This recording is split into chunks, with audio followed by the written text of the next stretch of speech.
번역 사도신경으로 신앙 고백하겠습니다. 저는 전능하신 아버지 하나님 천지의 창조주를 믿습니다. 저는 그분의 유일하신 아들 우리 주 예수 그리스도를 믿습니다. 그분은 성령으로 잉태되어 동정녀 마리아에게서 나시고 본디오 빌라도에게 고난을 받아 십자가에 못 박혀 죽으시고 장사된 지 사흘 만에 죽은 자 가운데서 다시 살아나셨으며 하늘에 오르시어 전능하신 아버지 하나님 우편에 앉아 계시다가 거기로부터 살아있는 자와 죽은 자를 심판하러 오십니다.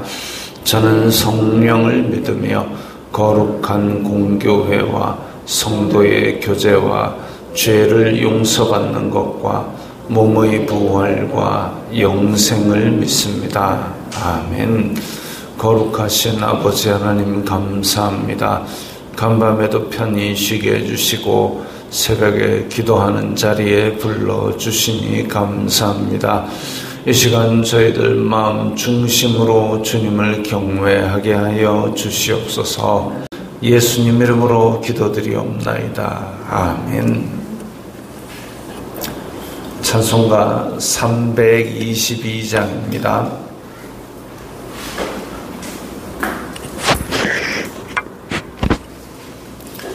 찬송가 322장입니다.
오늘 말씀은 사도행전 17장 16절부터 23절까지의 말씀입니다.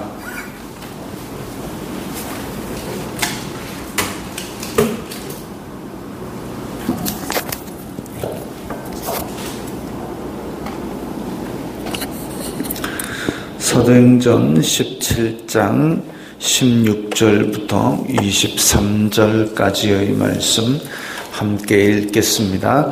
바울이 아덴에서 그들을 기다리다가 그 성에 우상이 가득한 것을 보고 마음에 격분하여 회당에서는 유대인과 경건한 사람들과 또 장터에서는 날마다 만나는 사람들과 변론하니 어떤 에피쿠로스와 스토아 철학자들도 바울과 쟁론할세 어떤 사람은 이르되 이 말쟁이가 무슨 말을 하고자 하느냐 하고 어떤 사람은 이르되 이방 신들을 전하는 사람인가 보다 하니 이는 바울이 예수님과 부활을 전하기 때문이러라. 그를 붙들어 아레오박으로 가며 말하기를 내가 말하는 이 새로운 가르침이 무엇인지 우리가 알 수 있겠느냐.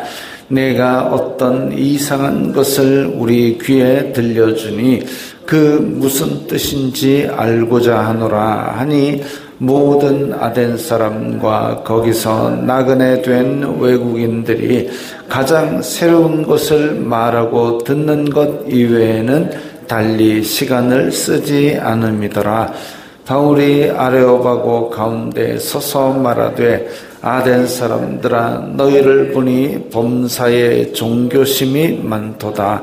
내가 두루 다니며 너희가 위하는 것들을 보다가 알지 못하는 신에게라고 새긴 단도 보았으니 그런즉 너희가 알지 못하고 위하는 그것을 내가 너희에게 알게 하리라. 아멘. 자, 아테네에서 지금 바울은 실라와 디모데를 빨리 여기로 보내주시오라고 요청한 상태에서 이제 그들을 기다리면서 동네에 돌아다녀 보니까 이 우상이 가득합니다. 아테네는 그리스 문화의 중심지였으니까 지금 우리가 듣고 있는 그리스 로마 신화, 제우스, 아폴론, 비너스, 이런 신들이 수도 없지 않습니까? 물론 그것들은 다 이야기이지만 그 많은 신들의 이름에 다 제단을 세우고 또 신상을 세우고 제사장을 만들고 그런 일들이 지금 이제 그리스 문화의 중심지인 아테네에 있었습니다. 그 아테네에서 그 모양을 보니까 바울이 지금 마음에 격분했다 그랬습니다. 야, 이거 하나님을 전해야 되겠다. 안 그러면 이 사람들 이 많은 우상 속에서 정신을 못 차리겠다. 그렇게 생각을 한 겁니다. 그리고 아테네의 회당에 들어가서 이제 복음을 전하기 시작했습니다. 회당에서는 유대인과 경건한 사람들과 또 장터에서는 날마다 만나는 사람들과 변론했다. 이제 아테네에서는 유대인들의 회당이 있으니까 거기 나가서 유대인들과 그리고 하나님을 믿는 이방인들에게 복음을 전하고 이제 회당에서 전할 때는 성경이 말하고 있는 구약이 이야기하고 있는 모든 예언 거기서 언급되어 있는 모형들 그러니까 아브라함에게 주신 할례라든지 모세에게 주신 율법이라든지 그리고 모세가 들고 다녔던 성막 다윗이 지으려고 준비하고 솔로몬이 지었던 성전 이런 것들이 다 모형이다. 하늘에 있는 것들의 모형이고 그 모형을 이루어 주실 실체가 나타났으니 바로 예수 그리스도시다 라고 유대인들에게는 복음을 전했고 또 장터에서는 장터라고 얘기하면 우리는 이제 물건 파는 시장통을 이야기하지만 이 그리스 문화에서는 장터 이러면은 그 가운데에서 많은 사람들의 철학 논쟁이 있었던 곳입니다. 그게 아고라라고 불리는 곳인데 이제 거기에 안에 보면 그리스 문화에서는 가장 중요한 게 이제 논리학, 철학 이런 것들을 가지고 자기가 이야기를 합니다. 그래가지고 그 이야기를 반대편에서는 또 누가 반박을 합니다. 그래가지고 토론이 열띠게 이루어지면 그러면 이제 그 토론에서 이긴 사람은 그 밑으로 제자들이 그냥 벌떼같이 몰려들어가지고 배우겠다고 하고 그 부와 명예를 가집니다. 지금 우리가 운동 경기에서 뭐 권투를 보거나 뭐 이렇게 하면은 둘이서 싸워가지고 이긴 사람 쪽에 체육관이 번창하듯이 그 아고라에서 논쟁이 벌어지면 그 철학자 논쟁하는 사람이 이기면 그 밑으로 제자들이 몰려들고 마치 강남의 학원같이 그렇게 번창을 합니다. 그래서 논쟁을 잘하는 사람은 그야말로 이제 앞뒤가 안 맞는 막 파트로 매주를 쏜다 해도 그 논리적으로 따박따박 맞게 진술을 해버리면 그걸로 이기는 거죠. 그 논리학을 배우겠다고 사람들이 몰려오고 또 18절에 보면 에피쿠로스와 스토아 철학자, 이제 에피쿠로스 학파 이러면은 우리가 무슨 쾌락주의, 그 다음에 스토아 이러면 금욕주의라고 이야기하지만 우리가 생각하는 쾌락주의 이러면 아이고 쓰고 놀고 먹고 죽자 이런 쾌락주의가 아니었습니다. 그런 것들은 나중에 자세히 공부를 해야 되겠지만 어쨌든 그때 당시에 가장 유명하던 에피쿠로스와 스토아 철학자들과도 바울은 논쟁을 했습니다. 그런데 이렇게 논쟁을 하고 아고라에서 많은 논리를 펼치는 사람들과도 바울이 복음을 가지고 논쟁을 했는데 근데 그들이 다 이야기를 듣고 하는 얘기는 야, 이건 뭔가 이상하다. 받아들이지 못하겠다 이거죠. 왜? 예수님까지는 알아듣겠다 이거죠. 근데 예수님께서 그 십자가형을 받아가지고 죽었는데 죽은 사람은 어떻게 살아나냐? 이거는 자기 상식으로 자기 머리로는 도저히 이해할 수가 없다. 그걸 못 받아들이겠다는 겁니다. 사람이 상식적으로 생각할 수 있는 것들을 논리로 전개하면 그거는 상식이고 과학이죠. 근데 예수님의 부활은 신비입니다. 논리적으로 설명할 수가 없고 이 세상에 종종 일어나는 일도 아닙니다. 머리로는 받아들일 수가 없죠. 그렇다고 해서 그것이 부인되어서는 안 되는 건데 그래서 바울은 날마다 변론하면서 그들에게 복음을 전했습니다. 근데 19절에 보면 아레오바고로 붙들어 가지고 데리고 갔습니다. 아레오바고는 그 지역에서 이제 시장 아고라가 아니라 거기서 토론하고 논쟁하는 것들이 과연 이것이 전에 질만한 것인가라는 것을 재판하고 판단하고 하는 어떤 그런 의결 기구처럼 그런 곳이었습니다. 그래서 이 아레오바고로 간다라는 것은 이제 그냥 일반적으로 공개된 토론이 아니라 정말 정식적으로 이 사람의 가르침에 대해서 청문회 하듯이 깊이 파보는 것이죠. 그래서 거기에 가지고 이 새로운 가르침에 대해서 한번 얘기해보라라는 기회를 줍니다. 그러면서 한편으로는 20절에 내가 어떤 이상한 것을 우리 귀에 들려주니 즉 이때까지 우리가 듣도 보도 못한 것이다. 당신이 하는 말은 우리에게는 너무나 낯설고 새로운 것이다. 이 얘기 한번 우리에게 들려줘 보라 라고 이야기를 했습니다. 이게 이제 어찌 보면 이 사람들이 이제까지 알고 있었던 논리학과 그리고 철학들 그리고 자기네들이 섬겨왔던 제우스와 아폴론과 이런 신들 이런 체계와는 전혀 다르니까 그 부분에 대해서 이게 이제 우리를 해롭게 할 것인지 아니면 우리가 받아들일 만한 것인지 이런 것들도 한번 판단해 봐야 되겠다 이거죠.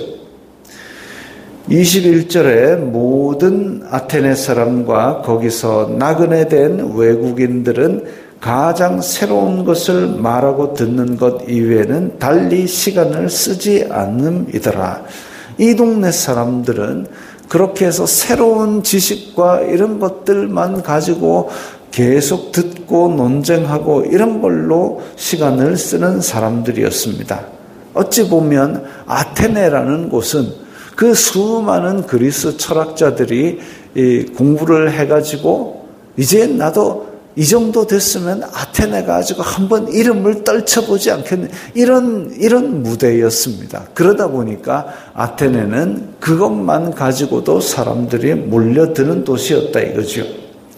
그래서 바울이 아레오바고 그 심판대 청문회 가운데 서서 말하되 아덴 사람들아 너희를 보니 범사에 종교심이 많도다. 아테네 사람들아 너희들은 진짜 많은 신들을 섬기고 있구나. 그런데 보니까 너희들은 알지 못하는 신에게라고 새긴 단도 있더라. 그러니까 제우스 신상도 세워놓고 아폴로 신상도 세워놓고 다 세워놨는데 근데 바울이 돌아다니면서 보니까 알지 못하는 신에게라고 해가지고 그냥 단도 하나 있더라 이거죠. 왜냐하면 그들은 이 신도 섬기고 저 신도 섬기고 수많은 신들을 섬기는데 그 수많은 신들을 섬기면서 또 혹시 빠뜨려가지고 이 신이 우리에게 노할까 싶어가지고 혹 알지 못하는 신에게 이래가지고 또 단도 세워놓고 거기다 또 제사를 드린다 이거죠. 그 알지 못하는 신이 누구냐 너희들은 몰랐지만 이제 알게 하겠다라고 복음을 전하기 시작합니다. 사도 바울은 이렇게 복음을 전하고 싶은 마음 그리고 사람들이 어리석은 길로 행하는 데 대해서 통분하는 마음 이런 것들을 가지고 복음을 전합니다. 안타까운 마음 그리고 답답한 마음 그리고 이 진리를 알고 있는데 이 사람들은 왜 모를까 하는 그 답답하고 안타까운 심정으로 유대인에게는 유대인의 회당에 맞는 형태로 복음을 전하고 이방인에게는 이방인의 형태에 맞는 복음을 전했습니다. 어찌 보면 우리가 이제 교회에서 오래전부터 들었던 예수 천당 소리 질렀더니 일본 순사가 자빠지고 이랬다는 것 때문에 우리는 들을 사람이 누구든지 관계없이 그냥 예수 천당 안 믿으면 지옥 가다 그것만 가지고 복음을 전했던 모양새도 봅니다. 사실은 그런 모습 물론 자기가 그만큼 권능이 있으면 그렇게 해도 되지만 그만큼 권능이 없다면 이 사람이 과연 필요한 것은 무엇인가 하고 이 사람의 형편과 이런 것들을 보아가면서 그 사람이 가려운 부분을 통해서 복음이 들어가는 것이 성경에서 믿음의 선배들이 보여주었던 지혜로운 모습이죠. 택시를 탔습니다. 여기서 상식 수준은 택시를 타고 내릴 때 요금을 내고 그리고 내리는 겁니다. 이 상식 수준이죠. 근데 택시를 탔습니다. 그러면서 복음을 전합니다. 아저씨도 복음을 듣고 예수님을 믿고 같이 천국 가야지요. 까지 얘기했습니다. 차가 이제 목적지에 도착했습니다. 제가 돈은 없지만 예수님을 드립니다. 안녕히 계세요. 빠이빠이 하고 나가버리면 이거는 정말 귀한 복음을 그분에게 전한 게 아니라 상식 이하의 짓입니다. 최소한 상식은 지키고 그리고 복음을 전하고 이런 걸 해야지 이런 상식 이하의 일들이 실제로 너무 많이 일어났습니다. 안타까운 일이죠.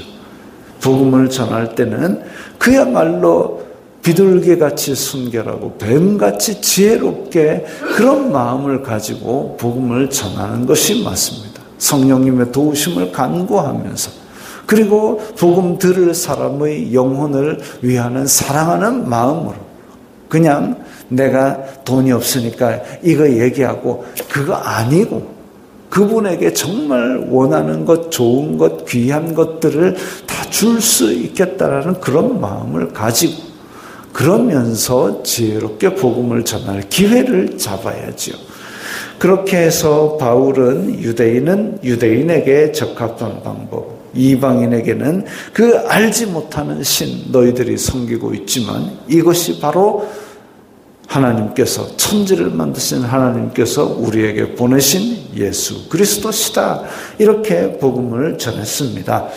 오늘 우리도 일상생활을 하면서 여러 사람들을 만나게 될 겁니다. 그분들에게 복음을 전할 수 있는 기회를 위해서 친절하고 상식 이상의 고상한 모습을 보여주면서 하나님의 때를 기다리고 성령님의 도우심을 간구하고 그래서 우리가 하나님 나라를 확장시키는 그런 사람들이 되어야 되겠습니다. 기도하겠습니다. 거룩하신 아버지 하나님 감사합니다. 믿음의 선배들은 그 복음을 위하여 영혼을 위하는 안타까운 마음도 있었고 또한 지혜로운 마음으로 복음의 기회를 잡는 그런 모습도 보여주었습니다. 저희들도 또한 오늘 하루를 살아가면서 지혜로운 마음과 그리고 복음을 향한 그런 열정을 가지고 주님께서 열어주시는 복음의 기회에 예수 그리스도를 잘 전할 수 있도록 도와주시옵소서. 예수님 이름으로 기도드리옵나이다. 아멘.